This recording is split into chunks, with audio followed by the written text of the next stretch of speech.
Bonjour à toutes et bonjour à tous et bienvenue dans un nouvel épisode d'Harry le podcast des meilleures reprises, avec aujourd'hui un nouvel exemple donc des fausses bonnes idées de reprise. Le premier numéro sur Wicked Game qui remonte à début août avait plutôt bien fonctionné. Et d'ailleurs, comme je le disais dans l'épisode, il s'agissait davantage d'un plaisir coupable plus qu'un véritable ratage par rapport au groupe qui le reprenait, à savoir les Finlandais de Him. Concernant Wicked Game, par contre, j'avais mis en avant l'excellente reprise de Stone Sour et j'ai depuis trouvé une nouvelle version qui est assez réussie d'un groupe que je ne connaissais pas forcément. Alors, le groupe s'appelle Widowspeak, c'est un groupe d'indie rock avec une voix féminine et qui propose une relecture que j'ai trouvée très tarantinesque dans l'esprit, tout en étant assez proche de l'original, donc je vous mettrai ça dans les notes de l'émission. Aujourd'hui, on va s'attaquer de nouveau à un gros classique puisqu'on va parler de Police et de la chanson Message in a Bottle. Alors oui, Police, évidemment, tout le monde connaît, groupe anglo-américain avec à sa tête dont Sting et de son vrai nom Gordon Sumner, qui chante et qui joue de la basse, Stuart Copeland à la batterie et Andy Summers à la guitare. Alors le groupe est né à la fin des années 70 et c'est un groupe qui est au final assez inclassable parce que c'est du rock au sens large mais qui est influencé quand même un petit peu par le punk, mais aussi et surtout fortement teinté de reggae, ce qui est plutôt rare je trouve. Ce qu'il y a d'intéressant à savoir sur Police, alors c'est qu'on parle toujours de Sting. Alors, on sait qu'à la base, il y avait un Français dans le groupe, Henri Padovani, qui était à la guitare. Mais ce qu'on sait moins, c'est que le véritable fondateur du groupe, c'est le batteur Stuart Copeland. Alors, lui est américain, contrairement à Sting et Summers, qui sont anglais. Son père était agent de la CIA, ce qui a amené Stuart à beaucoup voyager quand il était jeune. Et je pense que, c'est ce qui se dit, que le métier de son père est peut-être pour beaucoup dans le choix du nom du groupe, donc The Police. Et pour moi, Stuart Copeland est un immense batteur. Alors, ça va être un petit peu technique, mais il est adepte de ce qu'on appelle la prise tambour, c'est-à-dire qu'il prend la baguette façon fanfare d'un côté en la tenant par en dessous, sur la main gauche qui est supposément la plus faible, contrairement à l'écrasante majorité des batteurs qui vont eux adopter la prise dite timbale, où la prise est de façon symétrique entre les deux mains. Alors, c'est un peu technique et pas franchement radiophonique, mais en 3 recherches sur Google, vous verrez facilement de quoi il est question. Et donc, Copeland joue de cette façon, donc avec la prise tambour, et il a une frappe qui est super sèche, super rapide, vraiment qui claque, avec un son de batterie qui est bien marqué, une caisse claire qui est tendue comme une arbalète, et ce qui donne à la batterie de Police et à la rythmique générale une vraie énergie, presque une vraie urgence dans le jeu. Concernant le titre qui nous intéresse aujourd'hui, donc à savoir Message in a Bottle, il date de 1979, donc sur leur album qui était leur deuxième, qui s'appelle Regatta de Blanc, donc Reggae de Blanc en VF. Et l'album sort seulement 1 an après le premier album, Outlandos d'amour, qui reste mon préféré du groupe. C'est un album qu'il faut absolument avoir et il n'y a que des tubes. Roxanne, So Lonely, Can't Stand Losing You, Next to You. Vraiment, c'est un must-have dans toute discothèque rock qui se respecte. Et pour Message in a Bottle, on la trouve sur tous les best-of, donc c'est à peu près impossible que vous soyez passé à côté. Et dans le doute, donc Message in a Bottle, ça ressemblait à ça.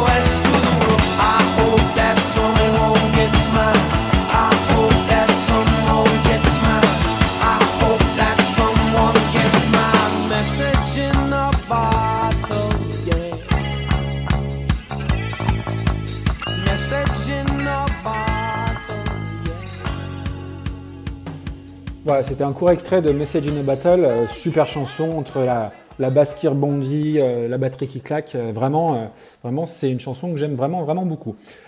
Quand ça sort à l'époque, c'est le premier numéro 1 du groupe au Royaume-Uni. Pour la petite histoire, aux US, la chanson sera seulement 74e. Bon, la thématique de la chanson, elle est assez claire, elle est assez simple. C'est l'histoire d'un naufragé qui envoie un SOS au monde depuis son île déserte et puis qui va s'apercevoir que des centaines de milliards de bouteilles vont s'échouer sur la plage, ce qui serait une métaphore de la rançon du succès. Bon, je ne suis pas un expert en décryptage de paroles. Moi, je préfère m'attarder vraiment sur la partie musicale, sur le riff de guitare principal que je trouve super intéressant, qui me fait personnellement frôler la triple fracture des doigts dès que j'essaye de le jouer à la guitare, mais ça c'est une autre histoire. Et d'ailleurs, oui, ça fait partie des nombreux morceaux que j'aimerais savoir jouer un petit peu mieux. Pour la reprise, changement total de registre, puisqu'on va clairement basculer dans le métal avec un groupe américain qui est toujours en activité et qui s'appelle Machine Head. Alors clairement non, le groupe et la version ne vont pas plaire à tout le monde, parce que là on va grimper un petit peu dans l'échelle de la violence par rapport au groupe que je peux évoquer ici habituellement, mais il y a des trucs qui restent écoutables dans leur discographie, donc ça mérite qu'on s'y attarde un petit peu, et ce même pour les oreilles qui ne sont pas forcément initiées à ce genre de musique. Alors, je ne suis pas forcément un gros fan de Machine Head, mais il y a un album que j'aime beaucoup et qui est sans doute celui qui a le moins bonne presse parmi les fans purs et durs. Et cet album, il s'appelle The Burning Red, qui est le 3e album du groupe et qui est sorti en 1999. Je pense que j'aime cet album pour les mêmes raisons que les fans le détestent, puisque quand il sort, donc on est en 1999, et pour resituer un petit peu le contexte, on est en plein dans l'avènement du néo-metal avec des groupes comme les Deftones, comme Limp Bizkit, mais surtout Korn qui reste le leader de ce mouvement. Et Korn à l'époque, c'est un groupe qui a un succès incroyable partout dans le monde, que ce soit en Europe, mais bien évidemment aussi aux États-Unis, où leur album Follow the Leader en 1998 continue de définir vraiment les bases du néo-metal avec à la fois un son très lourd, des guitares accordées très basses, un chant parfois clair, parfois hurlé, avec des incursions, avec des passages qui peuvent être aussi influencés par le rap. Et cette réussite-là de Korn, alors on la doit au talent du groupe bien sûr, mais on la doit aussi au producteur Ross Robinson, qui est vraiment l'architecte, le responsable du son du groupe, et qui est à l'époque l'un des papes des productions néo-metal, puisque c'est lui qui est donc derrière Korn, qui est derrière le premier album de Slipknot, qui est derrière aussi les premières démos des Deftones.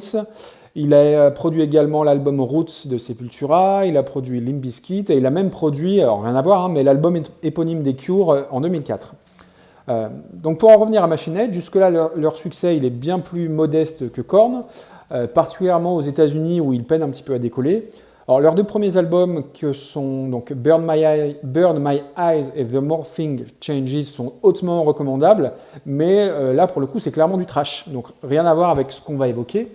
Et donc, pour décoller à l'époque, ils vont faire appel au producteur star, donc ce fameux Ross Robinson, avec qui donc ils vont enregistrer l'album The Burning Red, qui est clairement un album de néo-metal bien plus que de trash, avec donc des parties de chants qui sont rappées et qui, à l'époque, sont absolument impossibles à entendre pour les fans de la première heure qui sont, osons le dire, un petit peu obtus.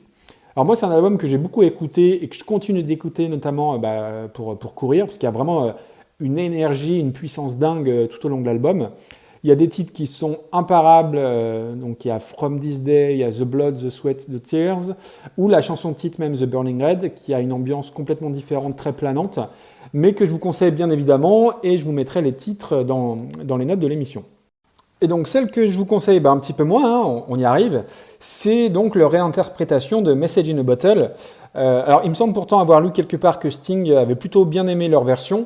Alors pour ma part, je dois dire quand j'écoute l'album, et je l'écoute très souvent, et je l'écoute toujours en entier, mais je passe cette chanson, clairement.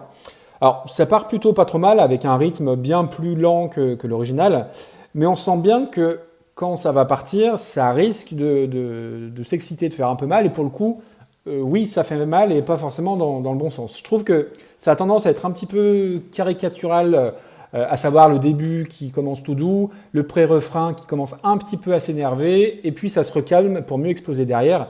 Et en soi, je trouve que même au milieu de l'album, je trouve que la chanson dénote un petit peu au-delà de l'aspect un petit peu caricatural de la chanson. Je vais vous laisser écouter ça, approchez, n'ayez pas peur, dites-moi ce que vous en pensez évidemment.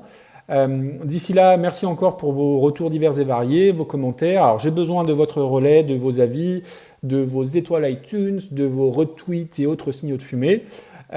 Pour ma part, je vous donne rendez-vous très prochainement pour un nouvel épisode d'Haricover. Et d'ici là, je vous souhaite une très bonne écoute. Ciao, ciao!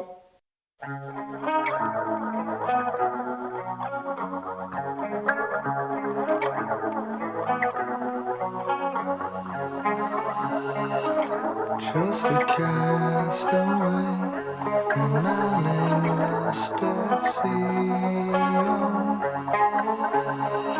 Another lonely day. There's no one here but me. More loneliness than any man could bear. Rescue me before I fall into despair. I've sinned and SOS to the world. I sinned and SOS to the world. I hope that someone gets mine. I hope that someone gets mine. I hope that someone gets mine. Message in the bottle, yeah.